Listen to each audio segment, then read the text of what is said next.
Hey, what's going on, everybody? My name is Corey, better known as the Seaman, and I want to welcome you to another edition of the Seaman's Cinema Sit-Down. It is very dark. It is very early.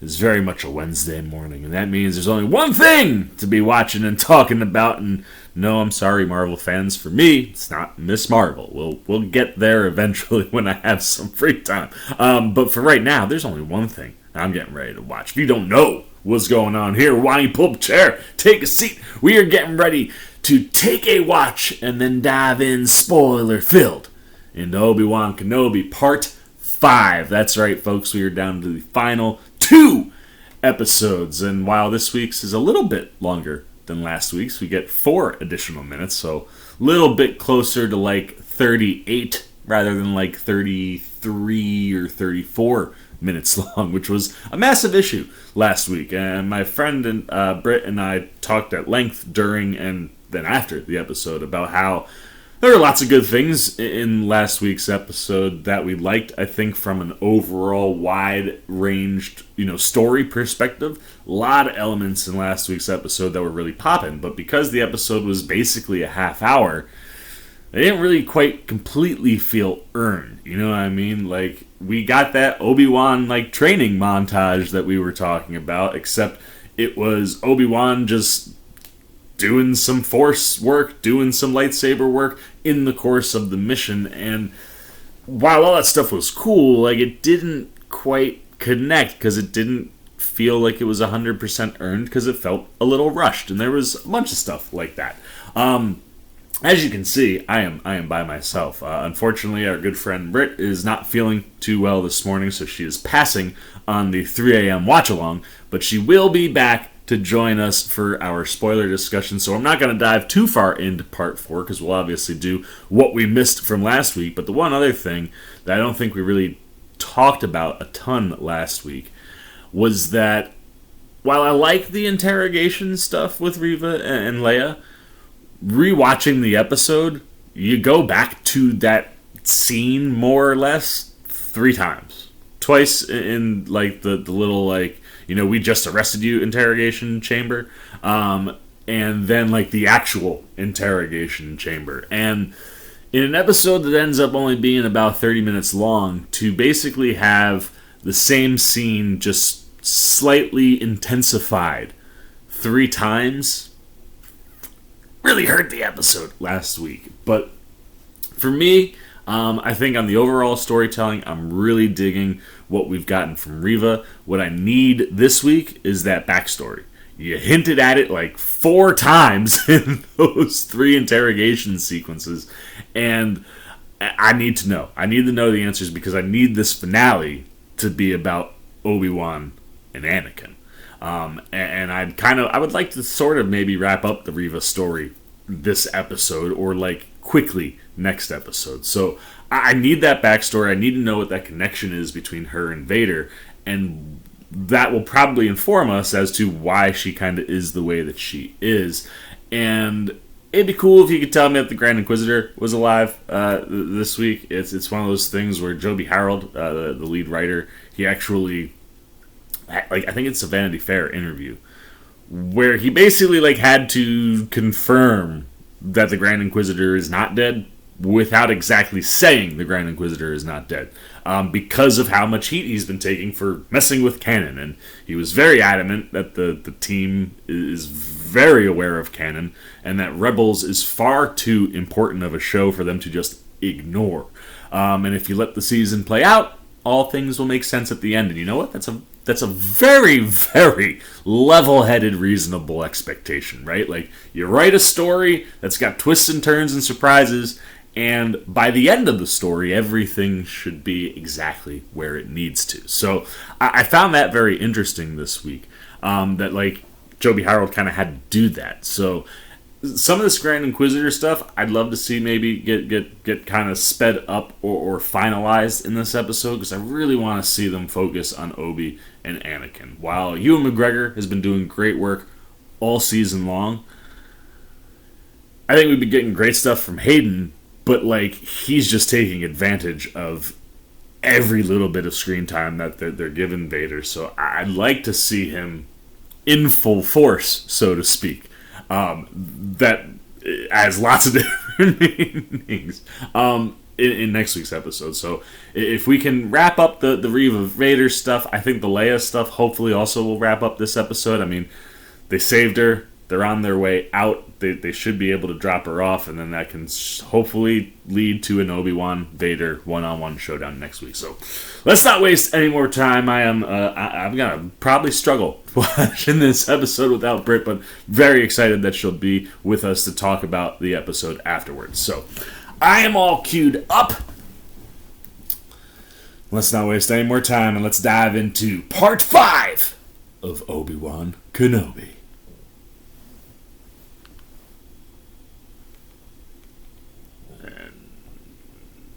Disney Plus is struggling. Hey, we're going. There are certain scenes in this fictional series that some viewers may find upsetting. We didn't get any kind of disturbing warning when Vader was just... that Vader, reveal, right? Where he went through that village, he attacked Obi-Wan, pulled him through the fire. And one of those other things that Joby Harold actually mentioned while the recap from last week plays is that the original take of that Vader sequence was way, way darker. And from what I understand, the original take, they kind of took a bit of that Rogue One hallway concept and just applied it to the entire village. So, supposedly, in the original cut, Vader killed, lots of people in that village.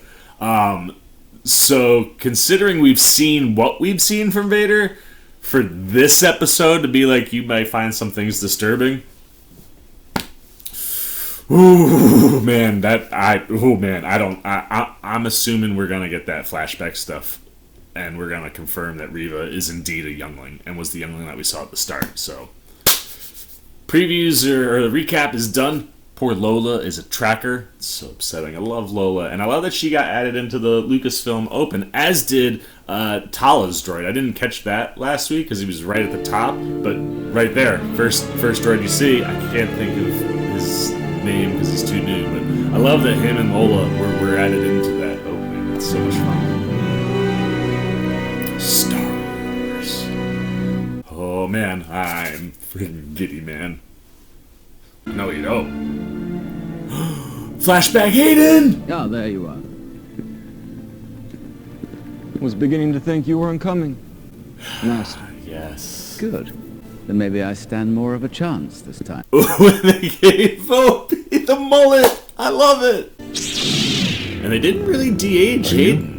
They just kind of worked. Or Ewan, for that matter. I like that. Ooh, I like this. Give us a little preview. Oh, no, not even a preview. That's just a tease, man. And Vader, right there. Alright, so maybe this is gonna be a big Vader episode. The third sister is here. As it should be, if this is what the story that we're gonna focus on. Where is he? The tracker worked. He's arriving on Jabim as we speak. Oh, that's right. They were going to Jabim. You have done well. Kneel, Is he about to make her Grand Inquisitor? Grand Inquisitor. Oh, she's so dying by the end of this series. I'm telling you, I think this whole Grand Inquisitor is dead thing is a manipulation tactic by Vader. I think the Grand Inquisitor is in a back-to-tank somewhere. Maybe he's in one of those resort, tanning bed back-to-tanks that we saw Boba Fett in. But the fact that just happened kind of confirms to me that Reva's days are numbered. But that's going to piss a lot of people off, I bet, today. Depending on where this ends. We got her.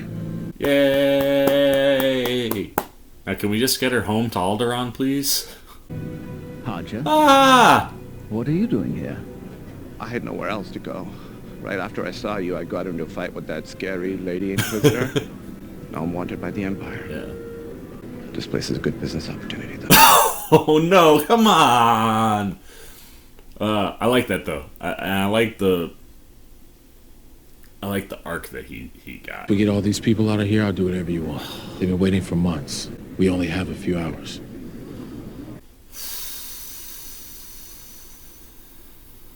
We'll do whatever we can to help. Good on you, Obi. All these people are in a lot of danger right now, though, depending on how far behind Vader is. Alright, here comes some more backstory. My lord, we're approaching Jabim. Lock down the facility. If we seal them in now, they can hold out for days. It is not them we need to break. Ooh. He really only cares about Obi. Oh man, what they got Lola doing? Ah, nice. More names inside of the cave. Who else does Obi recognize? Oh man, all the lightsabers.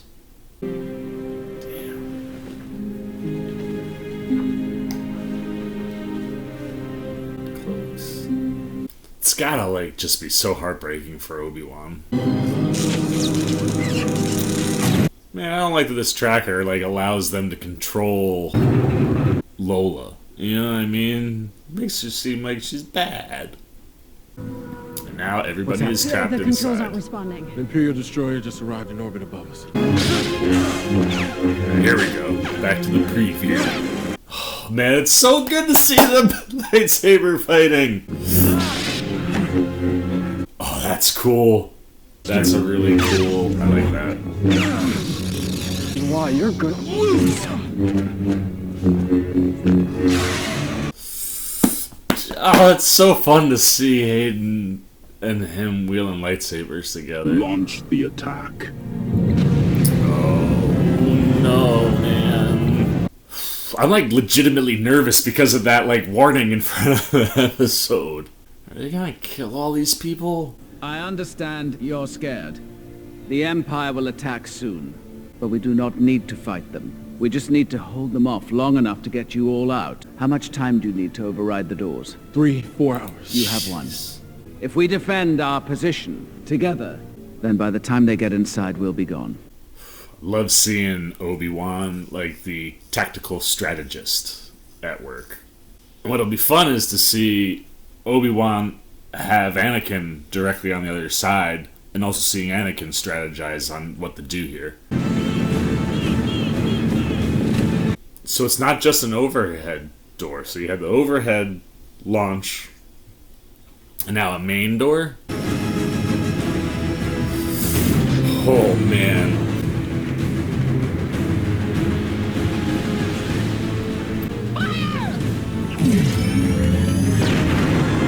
Broken. We need the hangar roof open. That was underwhelming. Did you try going in the vents to see what's going on? I'm a little too big to be crawling around in the vents. Leia. I'm going to need a ladder. Do as she asks. You trust me? I trust her. Love that. Get her the ladder. Oh, and Obi's wearing the cloak. Oh, that's so cool. I didn't notice that before. He put on the cloak that he was looking at. Love Obi. Oh no, if Lola attacks Leia, I would be so angry if Leia gets attacked by her droid. I'm assuming she just flew back wherever. If he's found you, if he's learned of the children, if I don't hear from you soon, I'll head to Tatooine. I pray you're safe, Obi-Wan. Can you imagine, like, not hearing, right? Like, how you forget, like, we've been with Leia the whole time. Can only imagine what, like, Bail and Leia's mom are going through. You know, I was following orders on Gorel. They lied. There were 4 families, 4 sensitive. We gathered them up. 14 people died, and 6 of them were children, and I couldn't do anything to help them. Damn. So now I do this. One for everyone I get through. Some things you can't forget, but you can fight to make them better. I like that. I really like Tala. Like, she's an excellent character. I hope we get to spend more time with. Oh, that's not good. We got a plan B here? We're going to have to slow them down.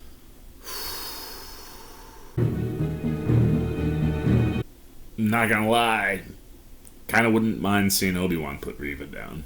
Although if he does it now, we'd probably never find out what her backstory is, which would be weird. Oh, they're just gonna talk through the door. That's interesting. If this is you stalling for time, it won't work. You knew who Vader was. Back on Daegu, how did you know that? Thank you, yes. Vader would have kept that hidden. Unless... Youngling, give me that flashback. I want to see it. Unless you were there. It doesn't matter where I was. The night of Order 66, you were a youngling. Oh boy, Obi. Ah, thank God. For a second I thought they were going to save that another episode.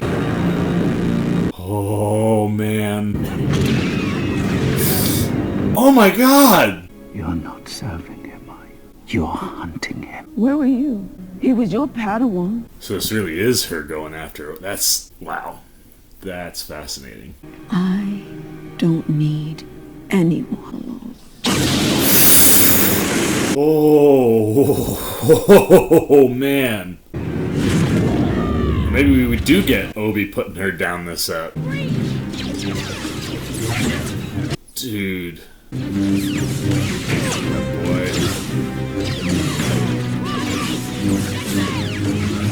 Oh, I like that one there, Obi. Jeez, man. How are they gonna survive this? Oh my gosh. Oh my god, man.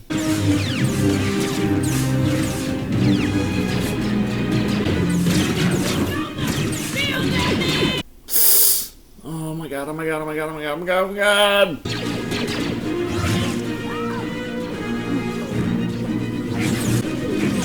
Oh, yeah! No, no, no, no, no! No, no, no, no! No! Not Tala! Oh, and Tala's droid! No! Oh my god, are her and her droid about to die?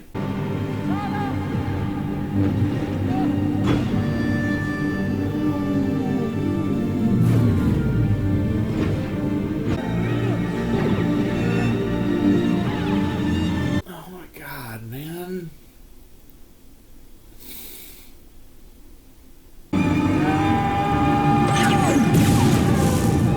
May the Force be with you.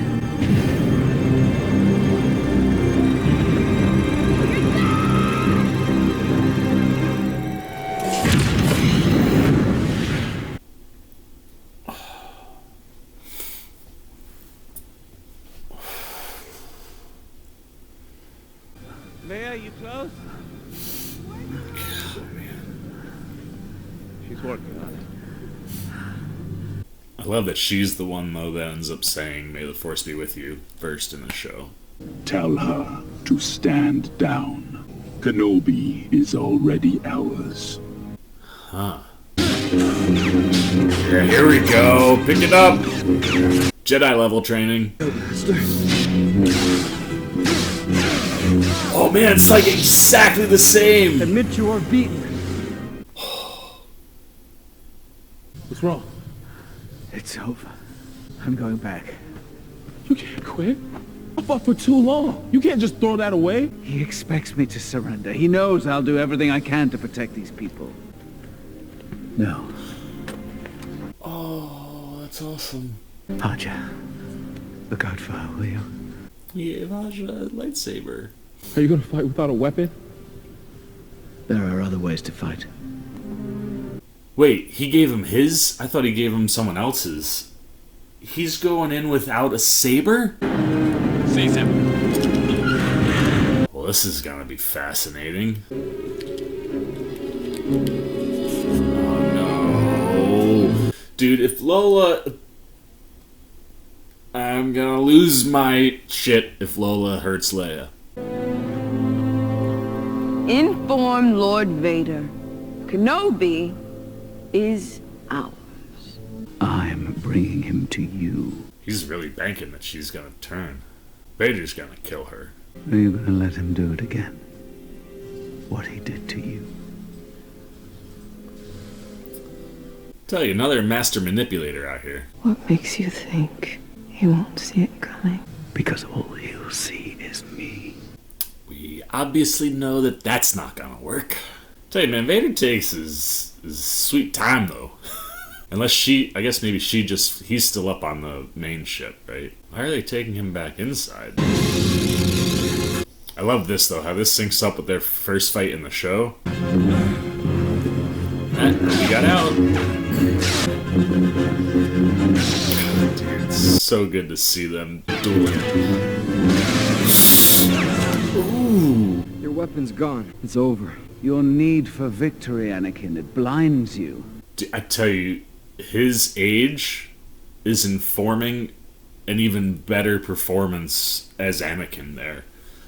It's like, just where he is when he's doing this. I have him secured inside, my lord.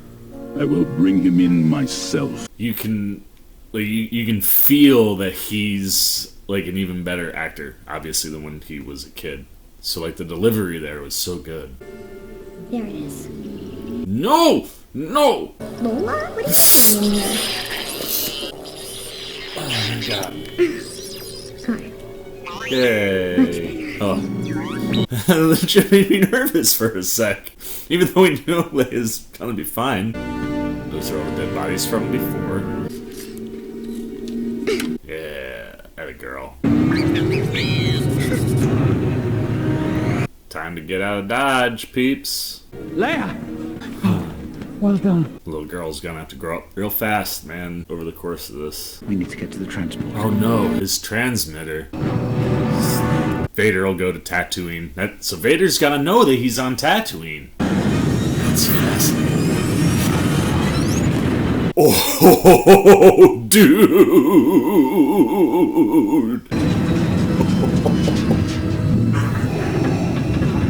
Wow! Wow! Oh my god! Oh, bait and switch! I didn't even know they had two transports back there. Attaboy, Obi. But he's gonna find the transmitter with Bail's message. Ha! The Master. You're a great warrior, Anakin. But you'll need to prove yourself as your undoing. You know, I kind of like that they didn't really de-age Hayden either. That's it. Like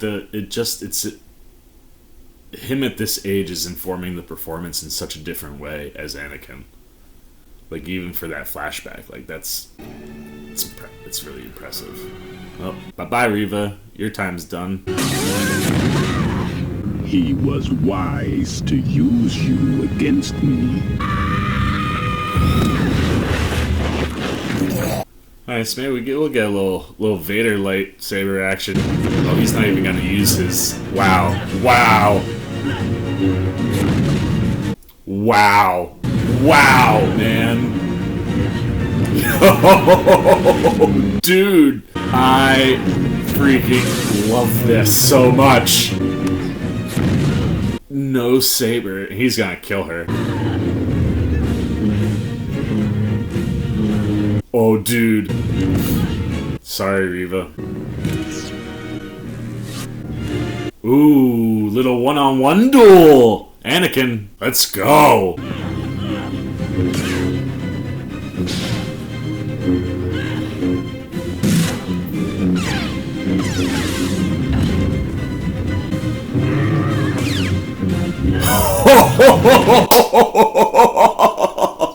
Let's go! He's gonna decapitate her. And he's also gonna tell us that he knew.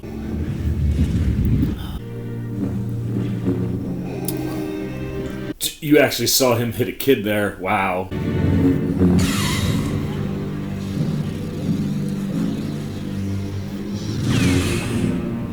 She survived a lightsaber stabbing? Wow. That...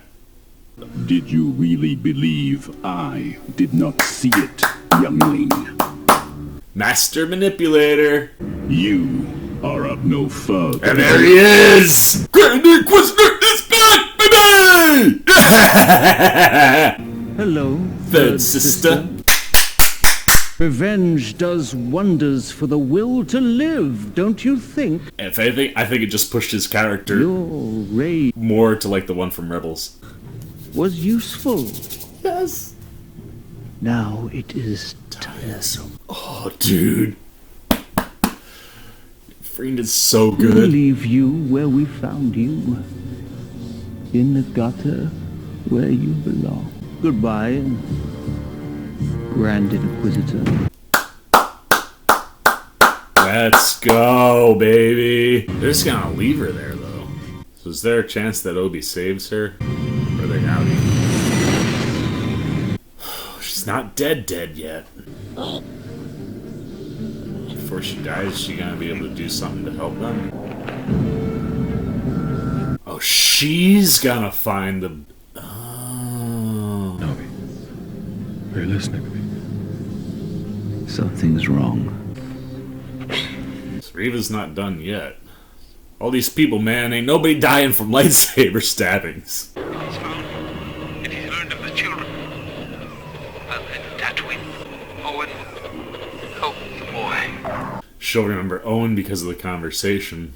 Are you okay? I'm sure it's nothing. What is... I mean, at this point, would Reva really do something to try to get back in Vader's good graces? Like, she's not going to go after Luke, is she? Everybody thinking that we weren't going to get Luke in this show. I think we're going to get Luke next episode. Dude. Yo. I obviously don't want to eat up too much spoiler talk, because we'll have Britt joining us in a minute, but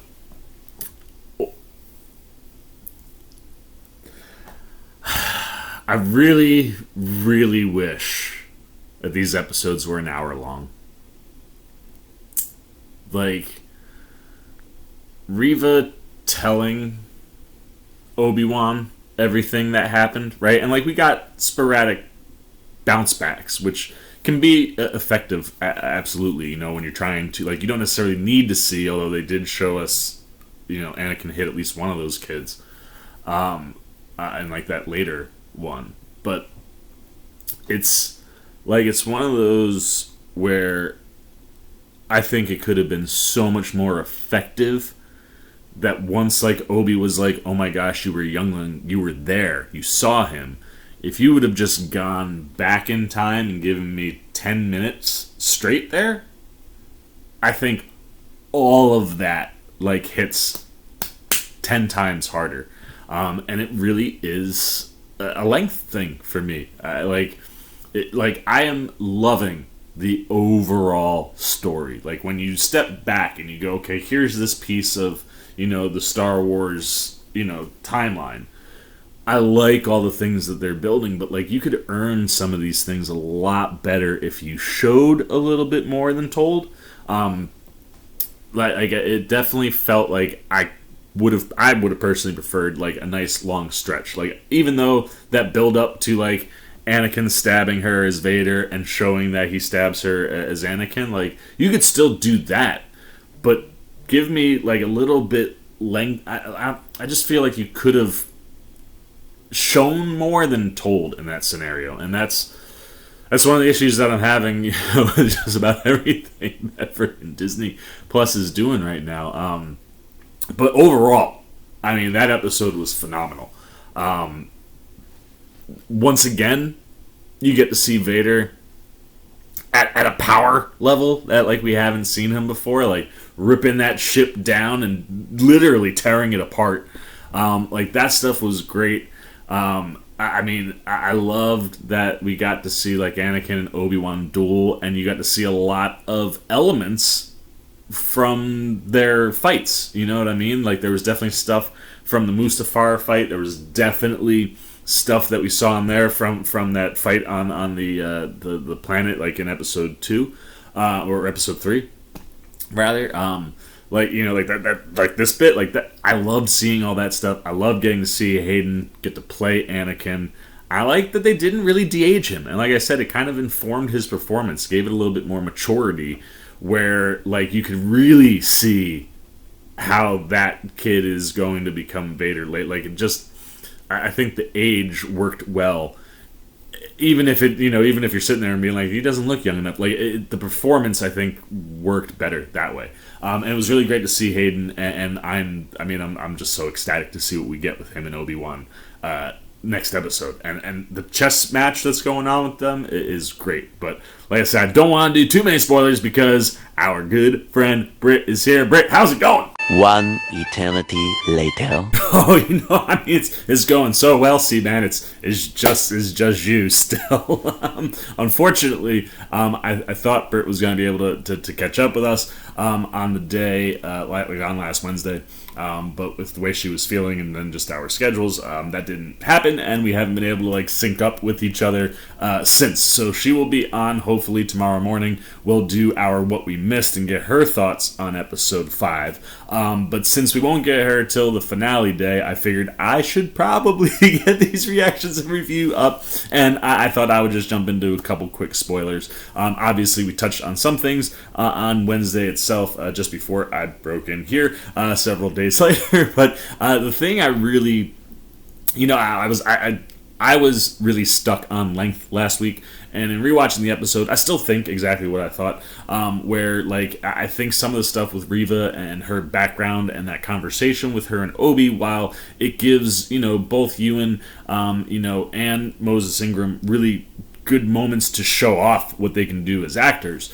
I just think it really would have benefited the story more, and especially if you're, depending on what they're trying to do with Reva, if there was a way to connect the audience to her in a stronger way, especially knowing that a decent chunk of the audience hasn't connected with her, I think a longer stretch of that sequence when she was a kid really would have benefited the show and the episode in general. But when you get out of the way of the fact that these episodes are not as long as I want them to be, and I've been getting spoiled between Stranger Things and The Boys, and we got Umbrella Academy coming, and getting these shows that are an hour long. But when you look at what this episode does, it is, for me, the second best episode in the series thus far. It doesn't top 3 simply because the pop of Vader was just everything I wanted it to be, and was the moment that I was really looking forward to. Yes, I am an apologist and a fan of the prequel trilogy. Yes, I am a big Ewan and Hayden fan. And getting to see them reprise their Attack of the Clones characters, with Padawan, Anakin, and Mullet Obi, was absolutely phenomenal. And like I had said right after the episode, I like that they didn't really de-age either guy very much. There might have been a little bit on Hayden, but for the most part, he looks the way he does now, and he doesn't look like a kid, but that really informs his performance. You can tell that he's grown as an actor, and that maturity, even as he's acting as a teenage version of himself. That was the thing that really worked for me, when I watched the scene multiple times, was he was playing a younger version of himself, and the acting coming through his face was informing that and elevated that younger version of Anakin because he has a lot more acting years on him. But that whole sequence is just wonderful, and how it tees up and if anything, enhances the moment in A New Hope where Vader's like, Obi-Wan, last time I saw you, I was the learner. And you were still the master, and now here's that flip, right, where now I am the master. It's terrible that I don't know that line verbatim, but that whole sequence, it's one of those things where if you think about that line in the context of canon that we had prior to this show, and it's one of the reasons that I really love that this show exists, and that Filoni and Chow and Joby Harold and everybody involved here, wanted to explore this more. Because in the context that we have, the last time Vader saw Obi-Wan thought he was leaving him for dead. There's nothing in the story that lets Obi-Wan know that it's Anakin's. And if anything, the line makes more sense now because you have the two of them meeting in the future, or meeting, in this gap that we don't really know a ton about Obi-Wan's story. And having them run into each other and having Obi-Wan learn that Anakin is Darth Vader in this moment really enhances that line by the time you get to A New Hope, and you start to see bits and pieces of it here, right? Vader came in super strong in episode 3, could have finished Obi-Wan off. But Anakin wanted to make him suffer and make it, last longer. Probably something, if flipped roles, Obi wouldn't do. Still kind of a bit of that master. And even in this whole episode, just the chess moves and the things that they're doing, you can tell that Obi-Wan knows that he is underpowered, right? He's been out of touch with the Force for 10 years. Vader is at his peak. And if it's Anakin and that rage is there, that's the only thing that Obi can play with. He can get Anakin to lean into the things that will give Obi a chance to get away and figure out a different strategy. And the cat and mouse and the chess match that you watch this whole episode just continues to prove that, like, yeah, you know what? Vader was still the learner the last he had seen Obi-Wan. He hadn't become the master yet. And I love how that's reflected in the fight with Reva, right? Where in that scenario, Darth Vader is 100% the master, to the point where he doesn't even need to use his lightsaber. He can just do all this cool... I saw someone on Twitter put it, he went full Ip Man style, and it's so accurate. And it's so cool to see him use the Force in that way, where it's like, Jude, like, look at where he is skill-wise, but because mental, he's not there yet. Obi can still get the upper hand on him. And that stuff is portrayed so well through Ewan McGregor, obviously, in his facial expressions. But Hayden, what he's doing body language-wise, right? Like, we're not hearing his voice. We're getting, manipulated James Earl Jones, so that sounds like Vader. But, like, you just watch the way he moves with Reva and the purpose that he has when he finally does come in and he goes for the kill shot. Like, it's just one of these things where I'm loving watching these two guys play with each other. And like I said, as we let this story kind of play out, I think it's enhancing things from canon and doing what Dave Filoni's really good at doing, and is introducing new stories that can elevate material that already exists. And that's totally what we're getting throughout this whole episode and this whole series with Obi-Wan and Vader, and it's what makes me so excited about what we get next week. Now, when you talk about that chess match, the genius thing from Obi-Wan is that he realizes that Reva is a youngling when he's having that conversation with her, and it's one of these things where at this point in time, even though he is rusty, the person strongest in the Force is Obi-Wan, and he's able to sense things through the door and just through her body language and the way that she's talking. And, he's able to take that and manipulate it. And it's one of those things where, whether you're a Sith Lord or a Jedi, manipulation is what really makes you a master. And while Vader thinks that he's manipulating Obi into giving him a chance to get to Obi-Wan, Obi is manipulating Reva to set up a chance for him to get away with everybody against Vader. And ultimately we see Obi-Wan kind of win that chess battle. But it's one of those things where it's so much fun to watch these two guys on screen, and then you bring in this Reva character that we haven't understood what her purpose was or what was going on. And that's the thing that finally gets sealed up in this episode. She is that youngling.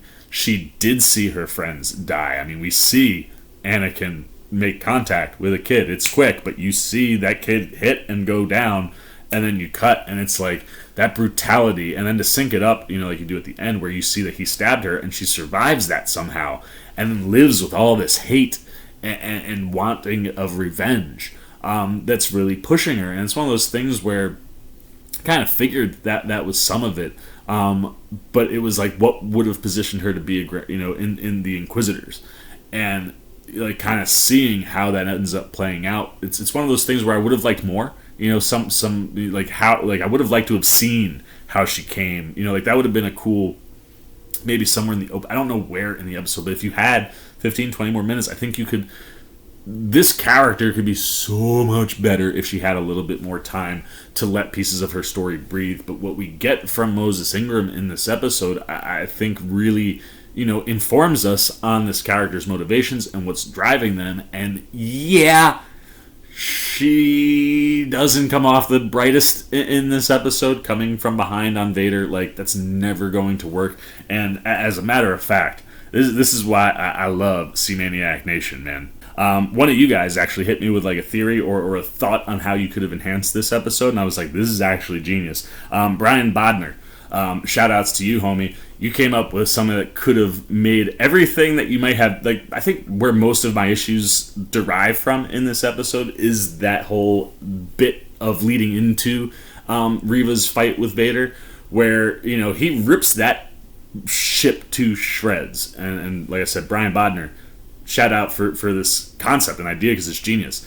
After he does that and you see the other one take off, it's kind of weird that he doesn't go after it, right? Like, Vader is peak Vader. He is, you know, clearly very strong with the Force the way he destroys that first ship. And I think rather than watching that ship take off and just kind of staring at it and having Reva come from behind, if he would have tried to have grabbed it, you know, maybe it starts to get away and he gets a hold of it and he's having to focus all of his attention purposely on that ship, and then Reva attacks from behind, and that forces him to let the ship go and then respond, probably plays a lot better. Brian Bodner, you should probably be writing for Disney over at the Star Wars area, because that piece is what probably would have made this episode, and if you would have shown me a little bit more of Reva's past, better than 3 for me, because everything else that's in here really, really works. And when you get into the Inquisitor stuff, and like I said, it's this tactic of manipulation between Darth Vader and Obi-Wan, right? Like, the Jedi and the Sith, they are master manipulators. The way in which they use their manipulations inform you as to what side of the Force they're on, but both are masters at it. And like I said, you see Obi-Wan manipulate Reva to put her right in that moment, and the manipulation would be enhanced if she would have, you know, if like them trying to get away would have, you know, forced her to pull her, you know, her move where she does, that would have let them get away like that. It would have enhanced that end. But even on Vader's side, like what I said, I've been saying it since we freaking killed the Grand Inquisitor. Darth Vader is a master manipulator. He's out there hunting down Jedi, but not just to like wipe the Jedi off the face of the earth, which is what the Emperor wants, but like at the same time, he's looking for Obi. He's been looking for Obi for 10 years, and nothing is working. So what's the best way to get results if you can't be everywhere? Really push your people. And clearly, after Reva makes the maneuver that she does to try and kill the Grand Inquisitor, Vader uses that opportunity to manipulate her more, to get her to do what he needs her to do, which is get Obi-Wan out and give him a shot at him. And, you know, ultimately she fails, which is why he kills her, or tries to kill, or, you know, leaves her for dead, so to speak. But like everything that he's been doing, I mean, when he tells her, he's like, you thought that I didn't know that you were the youngling? That, like, obviously he would know, right? And to utilize that and feed that anger and hatred to get her to do the things that he wants, like, is genius. Just up until the point where it's like he knows what she's trying to do. So hey, I know, Grand Inquisitor, you're not dead. Let's leave you off to the side for a little bit.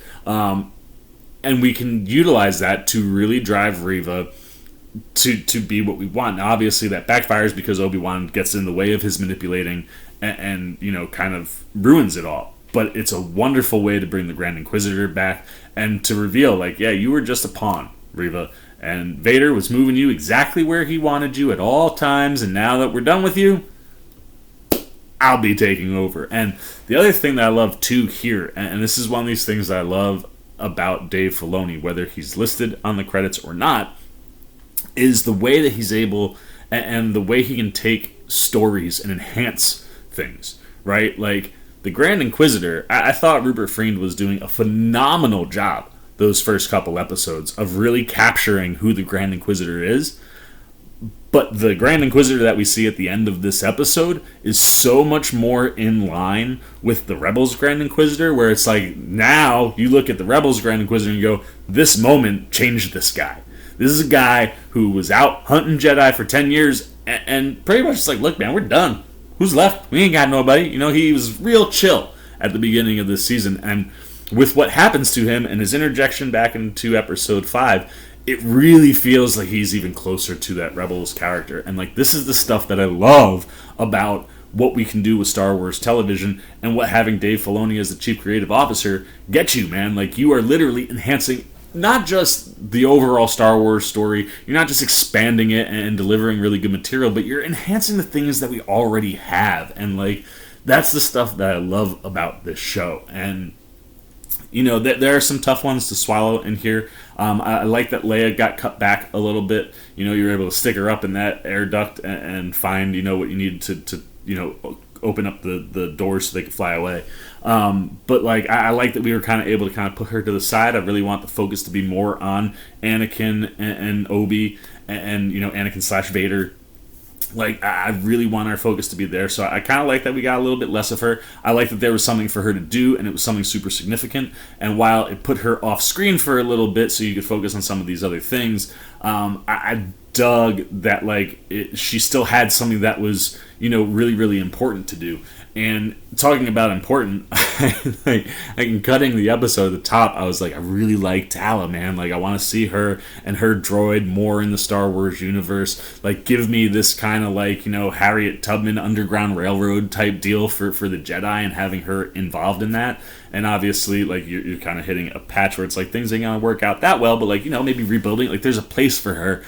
And then there's no longer a place for her. But she is the character that makes the most sense to sacrifice themselves, right? Once she is hit and she knows that she'll just hinder them getting away, being the one to be Obi, get out of here, and I'm going to blow everything. It's...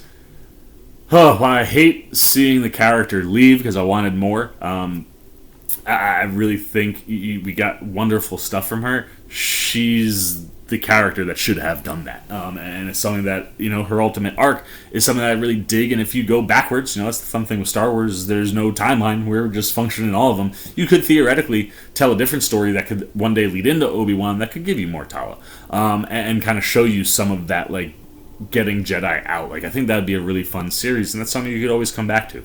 So just because they're dead at this point in the story, because the Star Wars timeline is so long, man, and it's going in both directions, we could always, go back a little bit further and maybe tell that story. I think that could be totally worthwhile, especially, like I said, when you're not telling a linear story, you're telling a story that has all of its main points, and you're just filling things in different spots. But, yeah, this is an episode that I think really enhances the Vader Obi-Wan stuff. Obviously, it pushes forward the Reva stuff even more.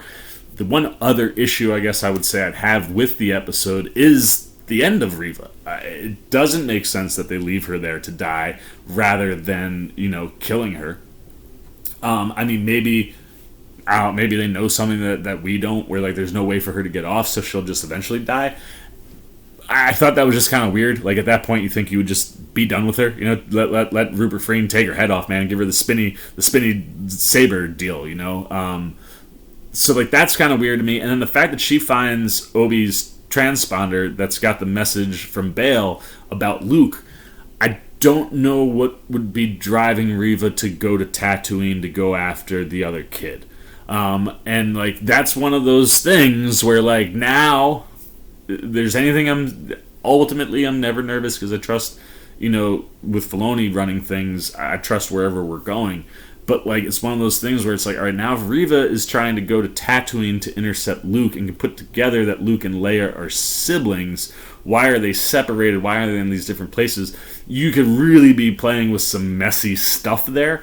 And it's the one thing in the episode where I'm just I don't know what her motivation would be to go to Tatooine, other than she hopes to intercept Obi-Wan in some way. Is she going to make a full flip to the good? Because one of the things I did find really interesting with her character that episode is that, obviously she's got hatred for Anakin because he stabbed her. But she also has hatred for Obi because Obi didn't come to save them. Where was he? He wasn't there. We obviously know what's going on and where he is in the middle of the war when Order 66 goes down. But she has hatred for both of these guys. And is this, I've been watching The Boys, is this an A-Train move? Where it's okay, I'm gonna go win favor back with Vader again. Vader wouldn't, there's no way that Anakin would let her back in no matter what she brings. And if she's bringing Luke, that's stuff that starts to mess with things. So I think everything else that we get in this episode, where Vader is both emotionally and physically, and what his motives are, and where Obi is with things, it all makes sense. And heading back to Tatooine, I would assume is where Obi's going to go to meet with Bail. But it's one of those things where the Reva wild card in this finale episode is something that could not work. And I'll be really interested to see, like I said, what her motivations are and how she's going to use this information that there is a boy that Obi-Wan is looking after on Tatooine. And, you know, like one of those things that me and Britt had talked about, how it was really clever from a writing standpoint to get, you know, Obi off of Tatooine for Vader to find him so that Vader wouldn't know he was on Tatooine. Like, if we head toward Tatooine for anything, I just don't know. I don't know, but I'm very, very excited to see what we get on Wednesday because I think it's going to be spectacular. There are rumors that this could be 90 minutes. There was a listing, one movie theater that listed it for 133, but also had a Q&A, so like that might include the Q&A, which if it did, you'd be more in like the hour zone, which like, hey, if you give me an hour and 5 minutes, which is like an hour of actual television, I'll be ecstatic. But one of you, it might have been Brian again, was, you know, kind of looking at things where there was another theater that was playing it out in full, like you watch all of Obi-Wan in like one sitting, like a marathon style, and so if you took out like the opening credits and the closing credits and sank it so you could just watch straight through, you'd end up with about 90 minutes missing off of whatever that length was. So the vibe I'm getting going into Wednesday is that we're probably gonna hit like either an hour or a 90-minute episode. I have done these mathematic things myself with Marvel shows and still been wrong, so I won't be shocked if it's under an hour, but like, it feels like if we're going to get one more Vader Obi-Wan showdown, there's got to be some sort of significant storytelling to get them off Tatooine and on a different planet together. And, you know, we've got to get Leia out of the picture, we've got to get, you know, Luke away from that situation and whatever's going on at Riva, so like, I feel like we need at least an hour. So I'm hoping, I'm praying that we are going to get an hour because I think, like I said, what we're getting on the overall story and what Obi Wan Kenobi, the show, is doing for Star Wars and Star Wars canon, I think it's really enhancing things. But, like, there are moments where we come up short, and Disney's just got a history of coming up short on their finales with length. And, I mean, Boba Fett, I think, is the only one that's run over an hour. I hope that we get more. And I hope that it leaves it in a place where you can come back and tell more stories. I know Ewan McGregor's been out recently talking about how, like, he would like to tell more. Like, he's got, you know, he said, I think there's probably 2 or 3 more stories we could probably find to tell before I'm Alec Guinness, you know. And I would love to see that. Obviously, I want a Vader show. I want to spend more time with Hayden as Vader and Anakin. The other thing, too, that I want, whatever the showdown is, I want Vader to take his helmet off, and I want to see, like, messed up Anakin talking directly to Obi, like that, and however that finishes itself, like I'm so fascinated. And obviously we know Obi's still the master, so it's gonna be fun to watch that, and just especially when you're seeing Vader at a skill level where it's like 2 episodes ago we saw Obi get a little bit of it back. Vader's still really, really scary, so it'll be cool to see how Obi uses his mind, but to get the upper hand and get out of that one. But I'm fascinated to see where we go. I'm trusting that we're going to be okay because I have ultimately liked everything that we've gotten so far this season. While there are things, you know, you can be a little worried about, as we've seen already. Stuff people were worried about, it's all okay. And I think, you know, these guys in Lucasfilm, they know how important canon is. We're not going to mess anything up. So that's why I'm interested to see where we go, because this Riva wildcard, I'm not sure of. So those are all my spoiler thoughts on Chapter 5, or Chapter is Stranger Things, Episode 5 of Obi Wan Kenobi. I'm loving this show. It's my second favorite episode of the season. Like I said, all of the stuff that was going on in Coruscant with young Obi and Anakin was great, and how that, you know, how they utilized that piece of storytelling, like that back and forth, worked really, really well in the episode, where I could have used a little less back and forth for Riva, show me a little bit more, give me a little bit more time there, like you kind of do with Obi-Wan and Anakin, where those sequences enhance what we've seen, you know. And like I said, you get moments that kind of felt like them battling on Mustafar, moments that kind of feel like what Vader does on that mining planet, and just like, and the visuals, I mean, like I said, not de-aging the guys too much in that sequence, and kind of letting them act themselves younger, you know what I mean? That was stuff that really worked for me in this episode, and I'm just overall excited. A little nervous about what's going on with Riva, because I just don't know. She's a true wild card. I really don't know where her story is going or what her motivations would be after learning that Luke is on Tatooine. So I don't know, man. I'm pumped to see where we go. I'm going to shut up, though, because if I keep talking, I'm just going to keep rambling and mumbling, and because I've got nothing left. So now it's your turn, man. I want to know what you're thinking. I'm struggling out here without Brit, so you tell me what I missed. What things were working for you? What did you really like about this episode? Is this your favorite of the season? A lot of people love this episode the most so far. I totally understand why. I hope you understand why I have it at number 2. But definitely let me know what you're thinking, what was really working, and what you're looking forward to in the finale. Anything you got, good, bad, indifferent, on Obi Wan Kenobi. Episode 5 down below in the comments section. Look forward to talking to you guys down there. As always, if you enjoyed this video, please give me a thumbs up. And if you're new, you want to come hang out with the C-Man anytime we're talking movies, TV, trailer, reactions, you want to be here for the Obi-Wan finale, you want to see my friend Britt should be back tomorrow. You want to see what her thoughts were on episode 5. You want to see our reactions and our thoughts to episode 6. You want to be here for my boys coverage, my Stranger Things coverage, just anything in the world of movies and TV. And, of course, trailer reactions. If you haven't, you want to show a little love and support to this old crazy dude, well, hey, you can do that by joining C-Man Nation simply by jumping over there, hitting that subscribe button, hit that little bell if you want those alerts. Until next time, for the C-Man's Cinema Sit Down, I've been the C-Man. I sign off. Peace. Oh, hey, what's going on? You must be sticking around because you're looking for more content featuring this guy. Well, guess what? You're in the right place. You can check out more videos right here and right here. And if you have and you want to come join that C-Maniac Nation, you can hit that subscribe right over there.